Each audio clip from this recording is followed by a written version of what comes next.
How's it going, everyone? Welcome to my match review of Manchester United 3, Nottingham Forest 2. Not quite sure how that's happened. Well, I do. It's Man United at Old Trafford. Of course, it's going to go that way. Very disappointed, but not too surprised. Let's just say that. So, looking at the lineup, I thought it was fine. I mean, a bit surprised that McKenna was in there because he didn't do that well against Sheffield United, really. And then obviously no Mangala, also quite surprised about that. Don't know where he was today, wasn't involved at all. And the only real change to this team from my team that I selected is there was a forward in there, an extra forward. I didn't have Brennan or Langer, and I kind of wanted to, and I understand the need for that. And it obviously left us without an extra man in midfield, and I think three midfield is pretty important. I was being optimistic in my preview, saying maybe we could get a draw out of this. And I was thinking when we were 2-0 up, we absolutely can get a draw out of this. It was a great goal from Tyro, unreal. Got the better of Rashford, of course, isn't a defender, but yeah, he got the better of him. And what a composed, smart, strong finish. His physicality, his pace is everything. And I worry if we don't have Tyro for any reason, at any stage this season, that he is scored 7 games in a row in the Premier League. Only the 4th African player, I think, ever to do that. That is unreal. He's incredible. He's so good, and I just worry if we don't have him, which is why arguably we do need to get in another forward. But that could be Callum Hudson-Odoi for all we know, and I'll be talking about all the transfer rumours in my transfer roundup on Monday or Tuesday, probably Monday, so stay tuned for that. Our second goal was a fantastic ball in from Morgan Gibbs-White and a brilliant header from Willy Boly, 2-0. Always going to be an uphill battle from then on in, and that was quite unbelievable, but quite concerning, because to manage that game from that scenario was always a very dangerous territory for us. All we had to do was just keep it tight, keep it cool, composed. We knew Man United were obviously going to apply an insane amount of pressure.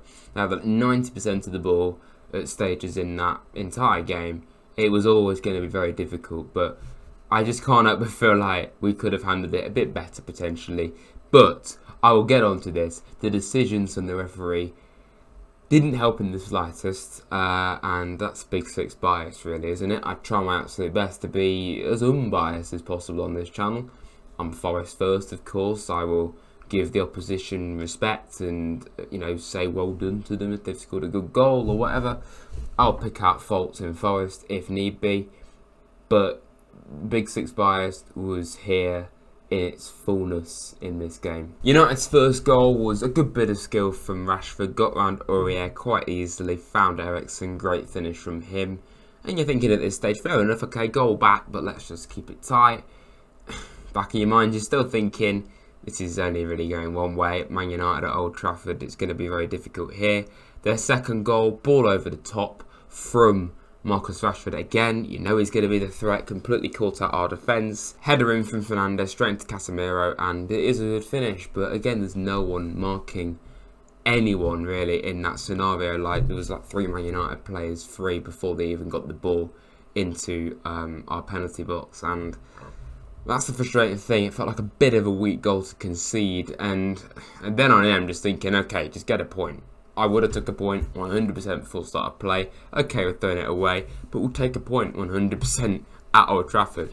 Then Joe Wall gets sent off, and then it's basically game over from then on in. Now, I'm very unsure about the red card. When I first saw it, and when even not long before I went to record this video, to be honest, I was thinking, yeah, that's a red card. I thought it was clumsy. And I thought it was a bit reckless, and people can criticise Wall for being out of his depth, and maybe that was the reason why he was grabbing Fernandes. But I do also understand what people are saying, like Wall kind of was falling over anyway. I don't know, it's a very dodgy one. I can see why the ref sent him off. I just can. I can't not hide that. Maybe a yellow card would have been fair. I think it's absolutely a booking, but a straight red does feel a bit harsh. And of course, United's penalty. Big Six bias exists. I'm sorry, it exists. I will give opposition plaudits when it's due. Man United did well to get back into the game. We didn't. Second goal was poor from us. We should have really defended it better. First goal, I suppose we could have done as well. But this was not a fair way for us to go down. Like, if it was just a really bad challenge, then fine. But Danilo hardly touches Marcus Rashford. He hardly touches him. Any contact is not foul worthy. That is not a penalty. And the standard of officiating in the Premier League, the most watched league in the world, is atrocious. It is absolutely atrocious. Marco Silva literally had a rant in his interview today in their game against Fulham. And he's totally right. But guess what? He's going to get punished for that. He's going to get fined. He's going to get banned or whatever. How's that fair? How's that right? Why should Marco Silva or any manager or player be punished for speaking out when something is so clearly being done wrong? It's like, it's so ridiculous. It's like so protective of the officials. You know, I saw a thing on Sky at the very start of the season. Howard Webb was saying, oh yeah, we want to improve stuff and there's new rules here.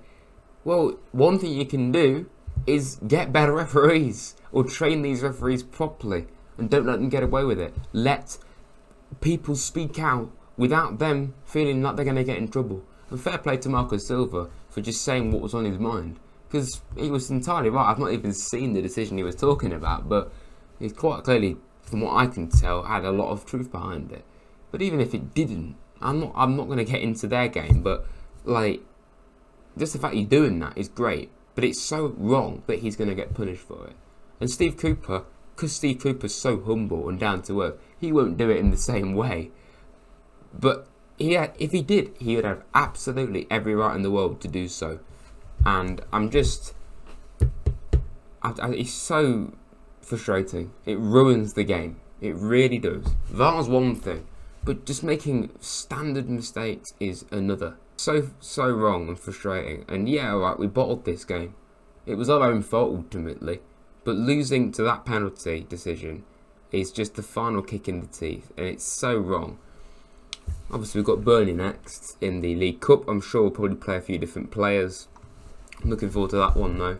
Chelsea away. If we can take the game to Man United, then we can definitely do it to Chelsea, because they're also arguably more, well, definitely more in, well, limbo. No one really knows what Chelsea are right now. Burnley at home again in the league. Absolutely got to be winning it with these away games to start. Whether we're getting, you know, good performances at Arsenal and Man United or not, ultimately we've lost them both. So you've got to make the most of the home games. Man City, if we're being brutally honest, that's an absolute write-off. They're beating us. Brentford, Palace, Luton. Down here we've got West Ham, Everton. Big games that we can win, 100%. All of them at home. Actually, no. Yeah, Palace is away. But Liverpool, you know, we could take the game to them. We did it last year. Only they seem a different kind of team this season. Brighton and Villa, much tougher than some of these other home games. And Brentford are good as well, but we can beat anyone at home. We need to play better than we did in this Sheffield United game, no doubt about it. But yeah, I don't really know what more to say. I'm just frustrated. I'm sure you are if you're a Forest fan. So please get in the comments. Let me know what do you think of this game. And yeah, all we can do is just move on to the next game and see what happens. If you have enjoyed this, please make sure you hit the like button, subscribe to Rads if you're new. We're trying to get to 6,000 subscribers. It would be greatly appreciated. And yeah, there'll be plenty more of these reviews and vlogs coming throughout the season. So stay tuned to all of them, as well as plenty of other content. Thanks for watching. Cheers.